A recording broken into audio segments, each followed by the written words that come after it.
Ang kagalakan kay Yahweh ang aking kalakasan.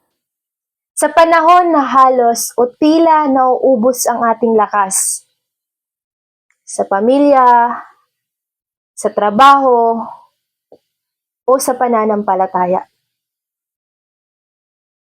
Pero, paalala ng ating Panginoon, ang kalakasan ay nanggagaling sa Kanya. Hindi sa pera, hindi sa tao, kundi sa kagalakan sa presensya ng ating Panginoon. Sabi nga sa Nehemiah 8 verse 10, Then he said to them, Go your way, eat and the fat, and drink sweet wine, and send portion to anyone who has nothing ready. For this day is holy to our Lord, and do not be grave, for the joy of the Lord is your strength. Sa Tagalog, at kanyang sinabi sa kanila, kayo'y magsiyaon ng inyong lakad. Magsikain kayo ng matatamis na inumin at inyong ipadala ang mga bahagi sa wala nitong nahahanda.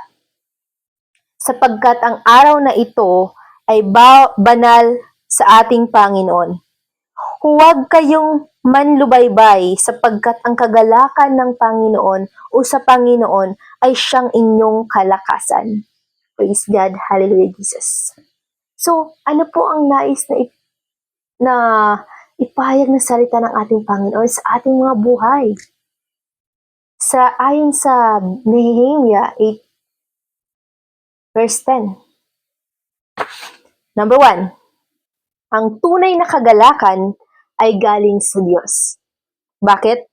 Ang kagalakan dito sa mundo ay panandalian lamang, pero ang kagalakan ng Diyos ay walang hanggan.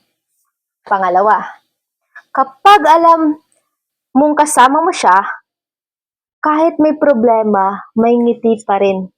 May ngiti ka pa rin. Pangalawang aral, ang kagalakan ay nagbibigay kalakasan.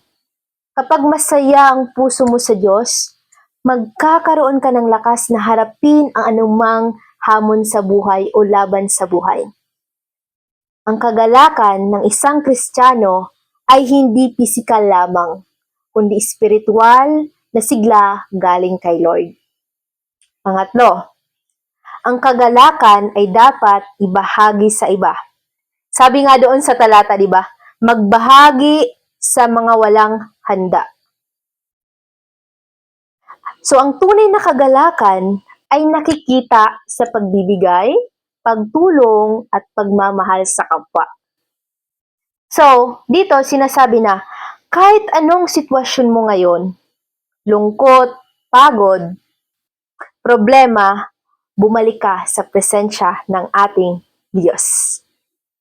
Kasi doon mo mararanasan ang kagalakan na nagbibigay bagong lakas araw-araw. So yun po, sana may naunawaan kayo. Dahil dito, ang kagalakan ay galing kay Yahweh at hindi nagbabago kahit anong mangyari. Ito ang ating lakas sa lahat o sa bawat laban ng buhay. Amen? Yes. So, ngayon, hayaan niyo po ako na ipag-pray ko kayo. Yes, Lord God Jesus, patuloy ka po, Panginoon, na pinasasalamatan ko, God, sa gabing ito, Panginoon. Salamat, Panginoon, sa katagumpayan, Panginoon, na binigay mo, sa kalakasan, kaluwalhatian na binigay mo sa bawat isa, Panginoon. Lord, loobin mo, Panginoon, na kung sino man, Panginoon, God, ang nasa kabilang screen na ito, Panginoon. Lord, nais ko pong maranasan, Panginoon, ang kagalakan at saya, tuwa sa puso ng bawat isa, Panginoon, na nawa, Panginoon, maranasan nila ang iyong presensya, Panginoon, O God. Lord, nawa, Panginoon, itouch mo po, Panginoon, ang heart ng bawat isa, Panginoon. At muli, Panginoon, buksan mo po ang mga puso't isipan nila, para, Panginoon, para manungbalik ka, para maintindihan pa po nila, Panginoon, ang nais mo iparating sa mga buhay ng bawat isa, O God.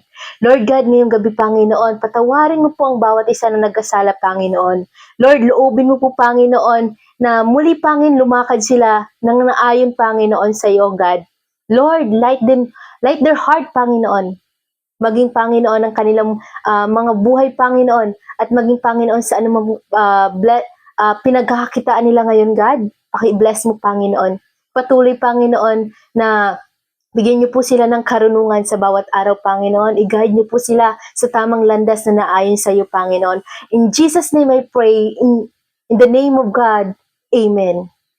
Thank you so much po sa inyong pakikinig. At muli po ay magkaroon po ako ng pagkakataon na naibahagi ang salita ng Panginoon. Muli, hinihikayat ko po ang bawat isa na magbasa ng salita ng ating Panginoon.